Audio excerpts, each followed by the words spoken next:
عبداللہ بن بریدہ رضی اللہ عنہ اپنے باپ سے بیان کرتے ہیں کہ رسول اللہ عید کے دن عیدگاہ کی طرف نکلنے سے پہلے کھانا کھاتے تھے، قربانی کے دن نہیں کھاتے تھے، حتیٰ کہ لوٹتے اور اپنی قربانی کا گوشت کھاتے۔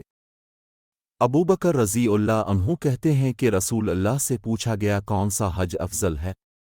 آپ نے فرمایا اج اور سج، اج یعنی تلبی اور سج یعنی قربانی۔ جابر رضی اللہ عنہ کہتے ہیں کہ رسول اللہ کنکری مار کر لوگوں کے پاس بیٹھتے تو ایک آدمی آیا، اس نے کہا اے اللہ کے رسول، میں نے قربانی سے پہلے سر منڈا لیا ہے۔ آپ نے فرمایا کوئی حرج نہیں۔ پھر دوسرا آیا، اس نے کہا اے اللہ کے رسول، میں نے رمی کرنے سے پہلے طواف کر لیا ہے۔ آپ نے فرمایا کوئی حرج نہیں۔ جابر رضی اللہ عنہ کہتے ہیں جو بات بھی اب سے پوچھی گئی آپ نے فرمایا کوئی حرج نہیں۔ پھر رسول اللہ نے فرمایا تمام عرفہ ٹھہرنے کی جگہ ہے اور تمام مزدلفہ ٹھہرنے کی جگہ ہے اور تمام منا قربانی کی جگہ اور مکہ کی تمام گلیاں اور راستے قربانی کی جگہ ہے۔ عائشہ رضی اللہ عنہا کہتی ہیں کہ ہم لوگ رسول اللہ کے ساتھ نکلے اور ہم صرف حج کا ذکر کرتے تھے۔ جب ہم اس طرف پر پہنچے تو مجھے حیض آ گیا اور قربانی کے دن میں پاک ہو گئی، تو رسول اللہ نے مجھے بھیجا، میں نے طواف افاضہ کر لیا، میرے پاس گوشت لایا گیا تو میں نے کہا یہ کیا ہے؟ تو لوگوں نے کہا رسول اللہ نے اپنی عورتوں کے لیے گائے کی قربانی کی ہے۔ ناجیہ اسلمی رضی اللہ عنہ جو رسول اللہ کے قربانی کے اونٹوں کے ساتھ تھے، انہوں نے رسول اللہ سے سوال کیا کہ میں اس قربانی کے اونٹ کا کیا کروں جو تھک جائے؟ رسول اللہ نے فرمایا جو اونٹ تھک جائے اسے ذبح کر دو اور اس کی نل اس کے خون میں ڈال دو اور اسے لوگوں کے لیے چھوڑ دو تاکہ وہ اسے کھا لے۔ عائشہ رضی اللہ عنہا کہتی ہیں کہ رسول اللہ نے ایک مرتبہ قربانی کے لیے بکری بھیجی تھی۔ انس رضی اللہ عنہ بیان کرتے ہیں کہ رسول اللہ ایک آدمی کے پاس پہنچے جو قربانی کے اونٹ کو ہانک رہا تھا۔ آپ نے فرمایا اس پر سوار ہو جاؤ۔ اس نے کہا یہ قربانی کا اونٹ ہے۔ آپ نے فرمایا اس پر سوار ہو جا۔ اس نے کہا یہ قربانی کا اونٹ ہے۔ آپ نے فرمایا تجھ پر افسوس ہے، اس پر سوار ہو جا۔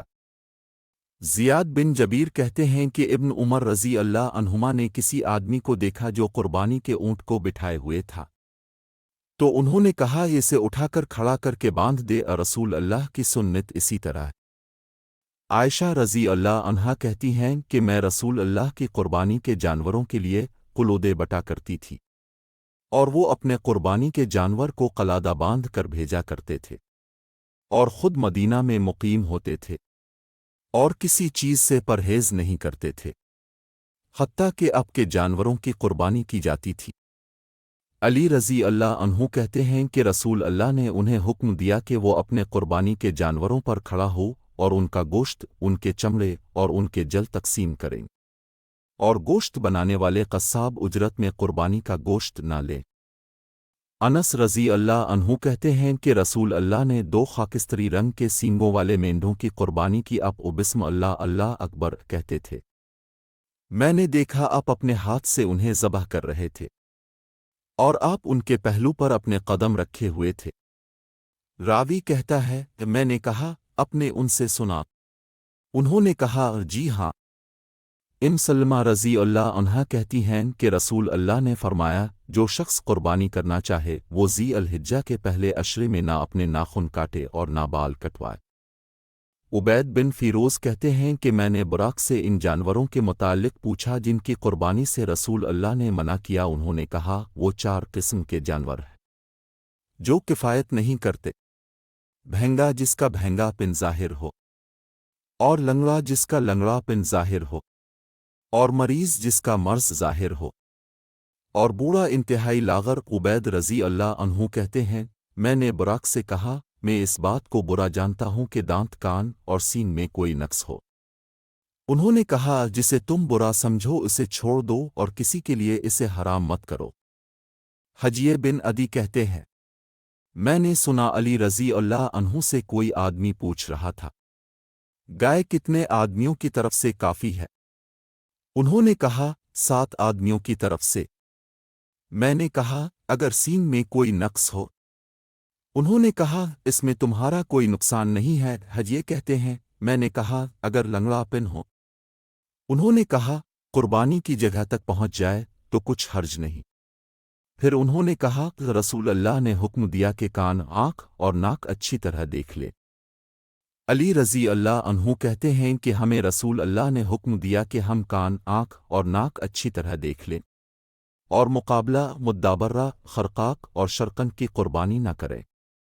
مقابلہ وہ جانور ہے جس کا کان آگے سے کٹا ہوا ہو، اور مدابرہ وہ ہے جس کا کان پیچھے سے کٹا ہو، اور خرقاق وہ ہے جس کا کان چرا ہوا ہو، اور شرقنک وہ ہے جس کا کان پھٹا ہوا ہو۔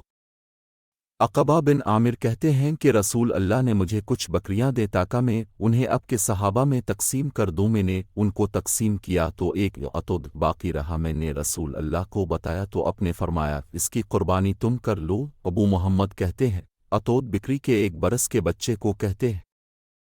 جابر رضی اللہ عنہ کہتے ہیں کہ ہم نے حدیبیہ کے دن 70 اونٹوں کی قربانی کی اور 1 اونٹ 7 آدمیوں کی طرف سے۔ رسول اللہ نے فرمایا وہ لوگ قربانی میں شریک ہو گئے۔ ابن عمر رضی اللہ عنہما کہتے ہیں رسول اللہ نے قربانی کے گوشت سے منع کیا، یا انہوں نے کہا اپنے قربانی کا گوشت 3 دن کے بعد کھانے سے منع کیا۔ عائشہ رضی اللہ عنہا کہتی ہیں کہ رسول اللہ نے 3 دن کے بعد قربانی کا گوشت کھانے سے منع کیا تھا۔ جب اگلا سال آیا لوگوں نے قربانی کی تو میں نے کہا یا رسول اللہ، ان قربانیوں سے لوگ فائدہ اٹھاتے تھے، ان کے گوشت اور چربیوں کو ذخیرہ کرتے تھے۔ اپنے فرمایا آج ان کو اس بات سے کیا چیز منع کرتی ہے؟ میں نے کہا یہ اللہ کے رسول کیا اپنے ان کو پہلے سال 3 دن سے زیادہ قربانی کا گوشت کھانے سے منع کیا تھا۔ اپنے فرمایا میں نے ان کو اس لیے منع کیا تھا کہ جو لوگ ان کے پاس گاؤں سے آئے تھے یہ لوگ انہیں قربانی کا گوشت کھلائیں، لیکن اب وہ کھا لیں اور ذخیرہ بھی کر لیں۔ جابر رضی اللہ عنہ کہتے ہیں کہ ہم رسول اللہ کے زمانہ میں مکہ سے مدینہ تک رکھ لیتے تھے۔ ابو محمد کہتے ہیں یعنی قربانی کے گوشت کو۔ براق بن عازب رضی اللہ عنہ کہتے ہیں کہ ابو بردہ بن نیار رضی اللہ عنہ نے نماز سے پہلے قربانی کر لی۔ نماز پڑھنے کے بعد رسول اللہ نے انہیں بلایا اور انہوں نے آپ کو اس کام کی خبر دی تو رسول اللہ نے اسے فرمایا بے شک تیری تو صرف گوشت کی بکری ہے۔ انہوں نے کہا اے رسول اللہ، میرے پاس 1 برس کا بکری کا بچہ ہے جو مجھے 2 بکریوں سے زیادہ محبوب ہے۔ آپ نے فرمایا اس کی قربانی کر لو، مگر تیرے بعد یہ قربانی کسی کو کفایت نہیں کرے گی۔ ابو محمد کہتے ہیں کہ محمد کے پاس سفیان کی طرف سے بیان کیا گیا کہ جو نماز پڑھنے کے بعد ذبح کرے اور امام خطبہ دے رہا ہو تو اس کی قربانی ہو جائے گی۔ ابو بردہ بن نیار رضی اللہ عنہ کہتے ہیں رسول اللہ کی نماز سے واپس آنے سے پہلے ایک شخص نے قربانی کر لی تو اپنے اسے دوبارہ قربانی کرنے کا حکم دیا۔